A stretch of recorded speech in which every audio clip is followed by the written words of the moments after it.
नमस्कार. कथासागरमध्ये सगळ्यांचं स्वागत. आजच्या व्हिडिओचं नाव आहे गोष्ट नाही म्हणत आहे मी, शेवटची संधी गमवू नका. आत्ता अयोध्येच्या राम मंदिराची जेव्हा रामाची त्या ठिकाणी प्रतिष्ठापना झाली तेव्हा अनेक करसेवकांचा सत्कार केला गेला. त्याच्यापैकी एक करसेवक असं म्हणाला की क्रांती जेव्हा होत असते त्यावेळेला जन्म घेणं हे आपलं भाग्य, त्यावेळेला आपण तरुण असणं हे आणखीन भाग्याचं, आणि त्याच्याही पेक्षा भाग्याचं आपल्याला त्या क्रांतीमधला एक घटक होता येणं. मला वाटते तुमच्या माझ्यापैकी प्रत्येकाला ही देवानी संधी दिलेली आहे. ही संधी दवडू नका. सर्वस्वाचा त्याग करायला लागला तरीही तयार राहा. मात्र मंदिर निर्माण ते राष्ट्र निर्माण याच्यासाठी तुम्ही झोकून द्या. मला वाटते मोदींनी अतिशय छान सांगितलेलं आहे, तुम्ही सगळ्यांनी ऐकलं असेल, मी रिपीट करायची गरज नाही. पण हे एवढ्यासाठी सांगावं लागतंय की आत्ता जर संधी गेली तर परत मिळणं खूप खूप खूप कठीण.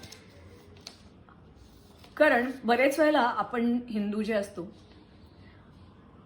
ते उत्सवप्रेमी असतो. अयोध्येचा सण होता, प्रतिष्ठापना होती, आपला आत्मविश्वास वाढवणारी गोष्ट होती, सांस्कृतिक उत्थान होतं. आपण तो खूप छान साजरा केला. पाठोपाठ 26 जानेवारीही केली. पण पुढे काय? कदाचित पुन्हा जर एखादी काही घटना घडली ना, म्हणजे मला मंदिरांचं वगैरे काही बोलायचं नाहीये, पण 26 सगळ्यासाठी हल्ला झाला तर परत आमची सगळी माध्यमं ओरडाओरडी करतील की बदला लेकर रहेंगे, हे ते ते ते ते सामान्य माणसं आपण आपल्या कामात जडून जाऊ. मात्र पूर्वी जेव्हा जेव्हा अशी संधी आली तेव्हा आपण गमावली, आणि त्याच्यासारखं आत्ता होता कामा नये. म्हणून ही एक झलक, सगळ्या डिटेलमध्ये नाही सांगता येणार. मला वाटते आपल्याकडची जशी मंदिरं पाडली गेली आणि संस्कृती नष्ट केली गेली तशी इतर देशांना संधी मिळाली का? हो, आपल्याला मिळाली. पण इजिप्तचं होरा मंदिर पाडलं गेलं, इजिप्त गायब झालं. अपोलो ग्रीकांचं, त्यांनाही संधी मिळाली नाही. ज्युपिटर रोमन, त्यांचा देव नष्ट केला गेला, त्यांनाही संधी मिळाली नाही. क्रायन नावाचा एक केल्ट जमात जी होती त्यांचंही मंदिरं नष्ट केली गेली, त्यांनाही काही करता आलं नाही, कारण या संस्कृती सगळ्या नष्ट केल्या गेल्या.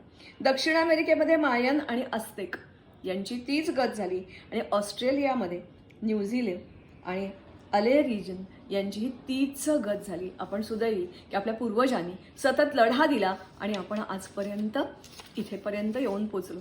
याच्या पुढचा जो प्रवास आहे त्यामध्ये मात्र आपल्याला सगळ्यांना बरोबर घेऊन जायचं आहे. कारण जेवढा आत्ता देशाच्या बाहेरच्या शत्रूंचा धोका आहे तेवढा देशांतर्गतही धोका आहे. कारण तुम्हाला सगळ्यांना माहीत आहे की 47मध्ये स्वातंत्र्य मिळालं तेव्हा हैदराबाद असेल, जुनागड असेल, भोपाळ असेल, काश्मीर असेल, ही संस्थानं भारतात विलीन झाली नाही. तिथली जी तत्त्वं होती ज्यांना भारतात विलीन व्हायचं नव्हतं ती इथेच राहिली. घोडचूक झाली त्यावेळेला. मात्र त्याच्यापूर्वीही अनेक वेळेला संधी आली. मी फक्त अगदी थोडक्यात त्यांचा आढावा घ्यायचा प्रयत्न करते. मला वाटते मला म्हणून म्हणावं असं वाटतं की शेवटची संधी आहे, सोडू नका. कारण दरवेळेला असा पंतप्रधान मिळेलच आणि असं सगळं वातावरण असेलच असं नाही. पहिली सगळ्यात महत्त्वाची गोष्ट लक्षात घ्या की जेव्हा बाहेर चीन, बांगलादेश किंवा पाकिस्तान युद्धाला सज्ज होईल तेव्हा आपल्या इथले ब्रिज तुटणार नाहीत, पाणी पुरवठे गायब केले जाणार नाहीत किंवा पाणी पुरवठ्यामध्ये विष मिसळलं जाणार नाही. याच्याशिवाय आत्ता महामार्ग जे आपले आहेत ते अडवले जाणार नाहीत. असं झालं आहे, अनेक वेळा इतिहासात झालं आहे. कन्नड देव, त्याचा पाणी पुरवठाच त्याचा सगळा गोमास टाकून नष्ट केला गेला. असे अनेक इतिहासात पुरावे मिळतात. पण इसवी सनापूर्वी 325 पहिल्यांदा आपण एक संधी गमावली. आर्य चाणक्य हे जिकडे तिकडे फिरत होते तेव्हा सगळी जनता, फक्त अंबी आणि पौरसातली ही लढाई नव्हती आणि ग्रीक राजा चालून आला नव्हता, तर सगळीच्या सगळी, म्हणजे तिथे जो शेवटी अलेक्झांडर जखमी झाला तो जखमी करणारं एक छोटंसं संस्थान होतं. संस्थान पण टेकडीवरचं एक छोटंसं जमातीचं राज्य होतं. त्या लोकांनी अलेक्झांडरला शेवटी जखमी केलं, त्या जखमीने तो मारला. त्याच वेळेला या सम्राटाची म्हणजे जी बहीण होती ती बहीण राणी अनुसूया, अंबीची बहीण अनुसूया, हिने पौरसाशी लग्न केलं. का बरं? दोन्ही घराण्यात कमालीचं वैर होतं, पण ते वैर नमवायचा प्रयत्न या अनुसूयेने केला. तिला बिचारीला खूपच हाल सोसावे लागले. पण त्यावेळेला आपण सगळे एकत्र न आल्यामुळे चाणक्याचे प्रयत्न तोकडे पडले. नंतर मात्र मौर्याला हा भाग वेगळा, पण ग्रीक आले आणि गेले आणि चंद्रगुप्त मौर्याचा उदय झाला. चंद्रगुप्त मौर्यानंतर परत एकदा अशोक सम्राट म्हणून आपण त्याचं खूप कौतुक करतो. त्यांनी शांतीचा दूत किंवा बुद्ध धर्म स्वीकारला आणि बुद्ध धर्म स्वीकारल्यानंतर त्यांनी जिकडे तिकडे प्रचार केला असं आपण म्हणतो. बुद्ध धर्म अतिशय चांगला, त्याच्याबद्दल काही वादच नाही आहे, पण तो ज्यांना कळेल त्यांना. त्याच्यामुळे काय नेमकं झालं तर आपली लढाऊ वृत्ती होती ती कमी झाली आणि त्याचा परिणाम म्हणून जेव्हा परत एकदा दाहिरवर आक्रमण केलं गेलं तेव्हा दाहिर राजाचा ब्राह्मणशाही ही होती. तो ब्राह्मण राजा होता, त्याचा भाऊ होता, तो बुद्ध झाला होता. निम्मी प्रजा हिंदू होती, निम्मी प्रजा बौद्ध होती. दोघांची रिॲक्शन वेगवेगळी होती. हिंदू लढले आणि बौद्धांनी सांगितलं आम्हाला काय कोणी आलं तरी चालेल, पण तेव्हा त्यांनी चव जी कडवट आहे ती सोसली नव्हती, बघितली नव्हती. परिणाम असा झाला की सगळंच्या सगळं सिंध नष्ट झालं. खुनाच्या नद्या वाहिल्या, राजाला मारलं गेलं, राणी पळवली गेली, राणीची मुली पळवल्या गेल्या आणि घराघरात जाऊन खेड्याखेड्यात जाऊन वेचून माणसं मारली गेली. सगळी मंदिरं 3000 मंदिरं त्यावेळेला तोडली गेली असं सांगतो. त्यावेळेला जर इतर राजे एकत्र आले असे दाहिरच्या मदतीला तर कदाचित चित्र वेगळं दिसलं असतं. मात्र तसं जर झालं नाही तरी दाहिरच्या मुलांनी परत एकदा आपलं राज्य स्थापन केलं. मात्र याच्यानंतर 2 गोष्टी घडल्या. पहिली एक ती म्हणजे एक वेगळी, म्हणजे ज्याला आपण दुसरे चाणक्य म्हणूया असे हरित ऋषी, त्यांनी मनुस्मृतीची टीका लिहून घेतली आणि असं सांगितलं की जे आपद्धर्म म्हणून मुस्लिम धर्मात गेलेले आहेत, बाटलेले आहेत, त्यांना परत हिंदू धर्मात येता येईल. आणि मग कन्याकुमारीपासून नेपाळपर्यंत अनेक नद्या, अनेक तलाव त्यांची घोषणा केली गेली. याच्यात फक्त डुबकी मारा आणि परत हिंदू व्हा. मला वाटतं हीच परंपरा शंकराचार्य असेल किंवा अनेक अनेक अनेक अनेक मार्ग, अनेक लोक, 27 लोक अशी माझ्या एका व्हिडिओमध्ये मी टाकलेली आहेत. मीराबाई ही पण एक ठिकाणची राजकुमारी होती, राजपूत घराण्याची सून होती. तिने पण भक्तिमार्गाचा अवलंब केला. कुठच्या तरी रूपाने त्या ठिकाणी जागृती निर्माण करायचा प्रयत्न केला. याच्यानंतर पुढची जी स्टेज होती ती म्हणजे एकत्रपणे आपले राजे स्वतंत्रपणे आणि एकत्रपणे लढले. प्रत्येक ठिकाणी त्यांना अडवलं. इतका त्यांचा पराभव ग्रेट केला की 300 वर्ष परत एकदा तुर्क आणि अफगाण भारताकडे वळलेले. कोण होते हे राजे? पुलकेशी, ललितादित्य होता. पुलकेशी तर महाराष्ट्राचा होता, ललितादित्य काश्मीरचा होता, दंतीदुर्ग होता, नागभट्ट 1, 2 आणि तक्षक. राजा भोज होता, उत्तरेत विक्रमादित्य होता. ह्या सगळ्या राजांनी असा काही अरबांचा पराभव त्यांना कळेल त्या भाषेत युद्ध खेळलं आणि त्यांना हरवलं आणि मागे लोटून दिलं. आणि 300 वर्ष मग भारतावर परत आक्रमण झालं नाही. परत ही परंपरा खंडित झाली. परत बहारीच्या युद्धाच्या वेळेला आपण तेच केलं. 1033चा हा काळ आहे. हा ललितादित्य पुलकेशी यांचा काळ 600 ते 700 या सुमाराचा आहे. त्याच्यानंतर 1033 मध्ये सुहेलदेव हा जो होता, सुहेलदेवानी परत प्रयत्न केला. जवळजवळ 22 ते 27 राजे एकत्र आले आणि त्यांनी सय्यद सालार मसूर याचा पराभव केला. मात्र त्यावेळेलाही परत तेच झालं. त्याच्या मृत्यूनंतर परत ही जी एकी होती ती दुभंगली. आज सलार मसूदचं तिथे ठिकाणी दर्गा आहे, आणखीन स्टेशन आहे, आणखीन काय काय आहे. मात्र या सुहेलदेवाचं नावच गायब केलं होतं आणि नंतर एकाला कोणाला तरी लोकगीतात हा परत परत कसा येतो म्हणून त्यांनी शोध घेतला आणि हा बहारीचं युद्ध त्याच्यामध्ये प्रचंड असं दणदणीत पराभव मुघलांचा केलेला आढळतो. नंतर मात्र राजे आपापसात भांडायला लागले. त्याच्यानंतर परत दिल्लीमध्ये 2दा क्रांती झाली. मात्र ती क्रांती अल्पजीवी ठरली कारण दिल्लीच्या आसपासच्या लोकांनी, आसपासच्या राजांनी त्याला प्रतिसाद दिला नाही. खरं तर हे दोघंही जण म्हणायला गेलं तर मलिक कपूर आणि खुसरू खान हे नावं मुस्लिम वाटतात, पण मुळातले मुस्लिम नव्हते. गुजरातच्या स्वारीवर जेव्हा खिलजी गेला तेव्हा या दोघांना पळवून नेलेलं होतं. मात्र त्यांच्यातलं हिंदू रक्त, हिंदू धर्म जागृत होता असं त्यांनी नंतर डिक्लेअरही केलं. पहिल्यांदा मलिक कपूर 1316 आणि खुसरू खान आणि देवल देवी 1320 यांनी चक्क या खिलजी घराणं संपवलं. आणि खिलजी घराणं संपवल्यानंतर दिल्लीची सत्ता पूर्णपणे आपल्या हातात घेतली. हिंदू धर्माची पुन्हा स्थापना केली. मिळालेला खजिना होता तो सगळा हिंदूंना वाटून टाकला. बऱ्याच जी बंधनं होती, जिजिया कर, गंध लावायचा नाही, पाय चपला घालते, सगळी दूर केली. मात्र त्याही वेळेला इतर आसपासचे राजे त्यांना मदतीला आले नाहीत.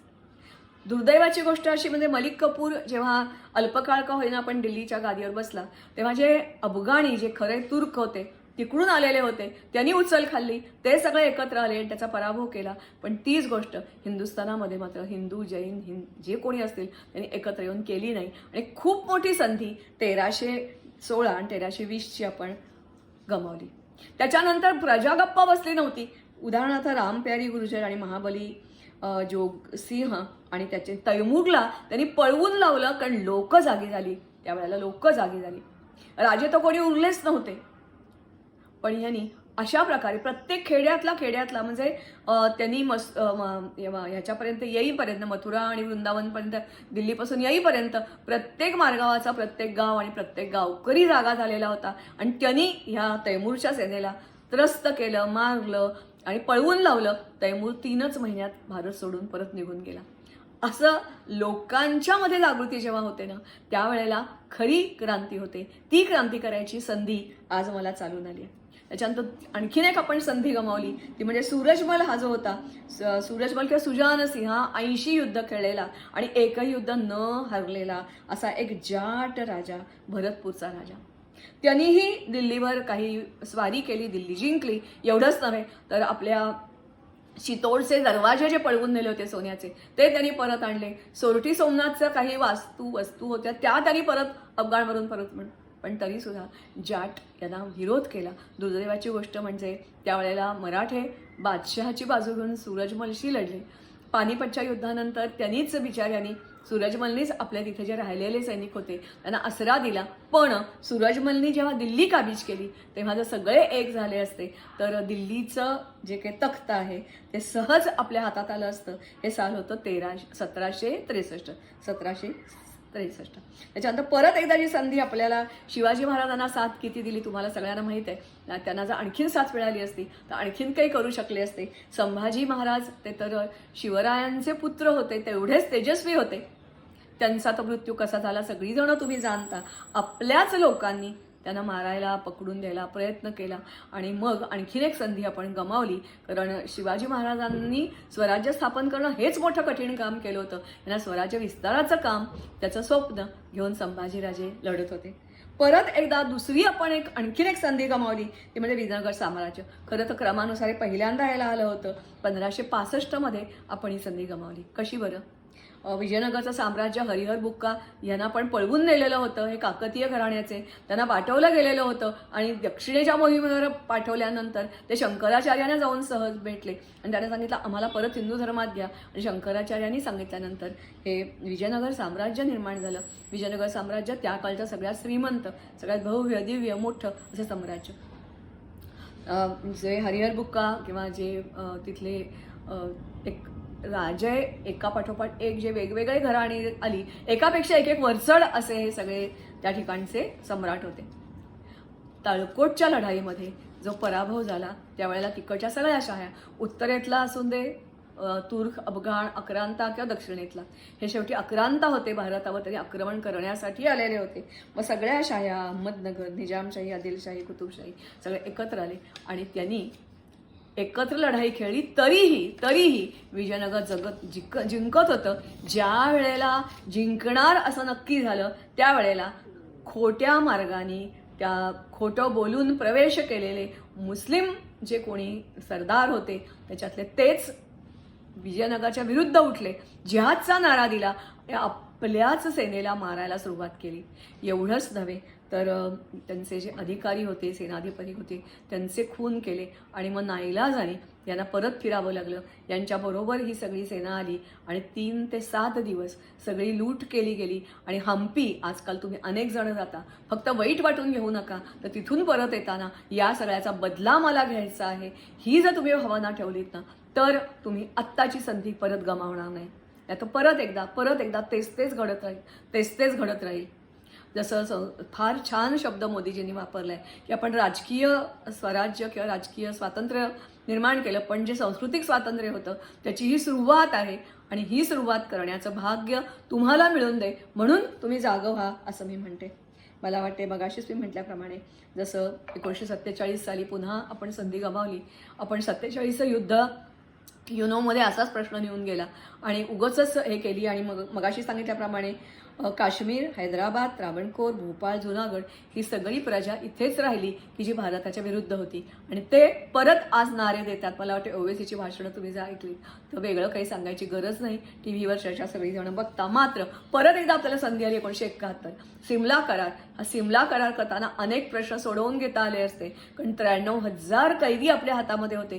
तीही संधी भारताने गमावली. कारण इंदिरा गांधींचं कौतुकात आपण एवढे सगळे डुबून गेलो होतो की आपल्याला हे भान उरलं नाही की ह्याचा एंड ज्याला म्हणतात तो काय होणार आहे. या जो जो करार झाला त्यावेळेला, सिमला करार झाला त्याच्यानंतर आणखीन एक संधी आपण गमावली, ती म्हणजे मुंबईमध्ये झालेले बॉम्बस्फोट.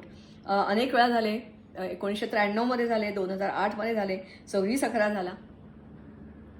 त्याही वेळेला आपण जर काही रिटॅलिएट केलं असतं तर जगाने आपल्याला नावं बिलकुल ठेवली नसती.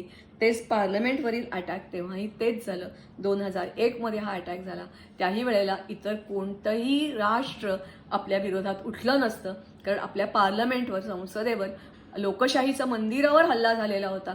मात्र तेव्हाही आपण गप्प बसलो आणि आलेली संधी गमावली.